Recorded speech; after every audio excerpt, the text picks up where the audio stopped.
Hey everyone, welcome to Plants and Politics. So this is part 2 of day 2 of Trump's impeachment trial in the Senate. Today they showed some really powerful, riveting, never before seen videos of the violence that took place on January 6th. They showed stuff today that no one has ever seen because it was security camera footage from inside the building.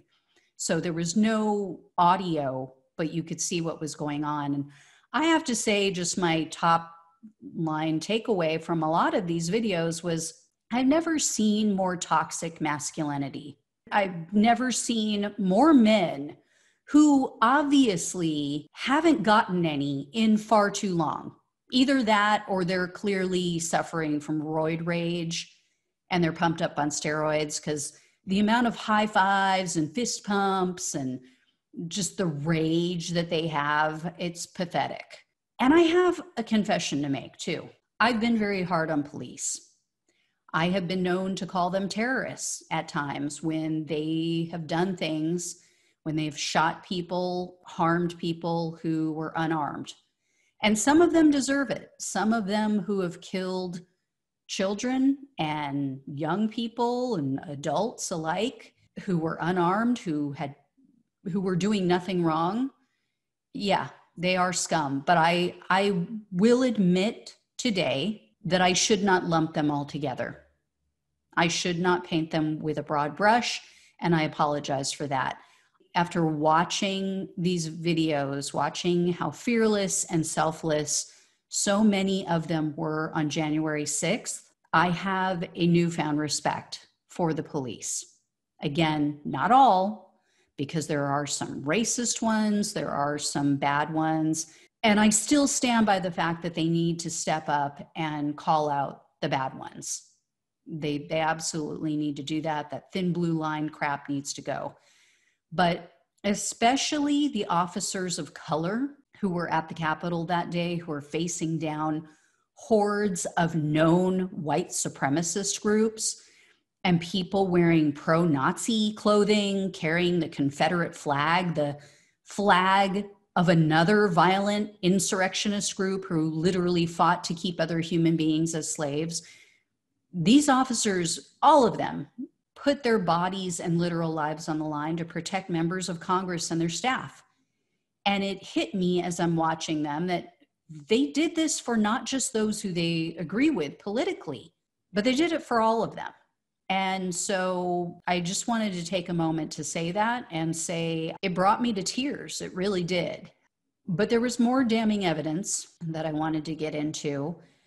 While windows were being broken and the police were being attacked, while members of Congress were being shuttled from room to room trying to keep them safe, people were being locked down and hiding under desks, and police were being harassed and brutalized. Instead of calling for the National Guard, instead of calling to make sure everyone was okay, I mean, it's been widely reported that while this was going on, he was in heaven. He was excited and happy about all of this. One thing I didn't know was that Trump called a senator while they were being shuttled around, while they were on lockdown, and all of this chaos and violence was taking place. After a woman had just been shot, people had been trampled to death, he called Senator Tommy Tuberville to urge him to make additional objections to the electoral votes. Now, I knew that Rudy Giuliani had called Tuberville. Actually, we knew about that because he accidentally called the wrong senator. He left a message on the wrong senator's voicemail, which became public. But I didn't realize that Trump himself, it wasn't like he was so out of it or he was busy, he was working, he didn't know what was going on. No, he knew what was going on. We have reports of everyone around him saying that he was glued to the TV. He knew exactly what was taking place. And his first and only thought was, I've got to get a senator on the phone to try to string this out longer when they go in to count these votes. That is sick. He is absolutely 100% a sociopath. And the really incredible thing that they did, the point that they really drove home with Trump's tweets, with Trump's videos that he put out, with everything that was going on and everything that we know about people who were begging for help, begging for assistance. And they played various clips of police officers who were calling for help. And you could hear in their voice the strain. And I mean, they sounded like they were on the verge of tears. Literally.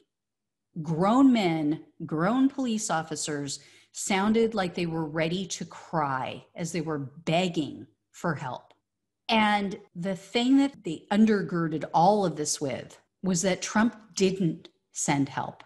They not only showed what he was doing, what he was saying, they also really made a point of highlighting what he wasn't doing, what he wasn't saying, how he abdicated his duty, how he absolutely left everyone in that building to fend for themselves.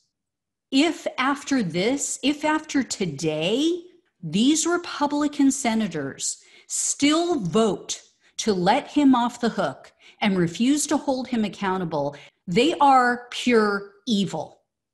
That is the only way to explain it. The only way that someone could vote to let Trump walk without any repercussions after hearing and watching everything that they did today is if they literally tuned it out, is if they just sat there like Josh Hawley and refused to listen and refused to watch any of today's presentation. And you know what? That will mean that they are spitting in the faces of every family member who lost someone that day. And since that day, they will be giving a big middle finger to every police officer and everyone who works in that building and who was under threat that day. And all of their family members who saw it unfolding on TV and didn't know if their loved one was going to make it home. They will be saying, I understand that terrorists attacked one of our own sacred buildings, that terrorists came for our people. They came for my coworkers, for people I consider to be my colleagues. They came with the intention to kill them. They talked about hanging Mike Pence. They chanted it. They put nooses outside. They talked about putting a bullet in Nancy Pelosi's brain. These senators, if they vote essentially to say he did nothing wrong on January 6th or leading up to January 6th, and he played no part in this, they will literally be saying they are the party of terrorists. They embrace terrorism. They embrace the violent overthrow of our government. That is it. They can try to spin it. They can try to make excuses. That's what it will mean. They will prove that they have no souls, that they are craven, power-hungry, self-centered SOBs who have no business calling themselves public servants. And they will say to every officer who was under attack that day, I don't care. I don't care what was done to you. Not my problem. Because winning re-election is more important to me. I hope they're prepared for the long-term consequences. They will not be remembered well in history. And we already know who some of them are going to be. It's sickening. They really make me sick. All right, guys, as always, like, share, and subscribe. Thanks so much for watching and listening. Take care, and I will talk with you soon. I'll let you know what happens tomorrow.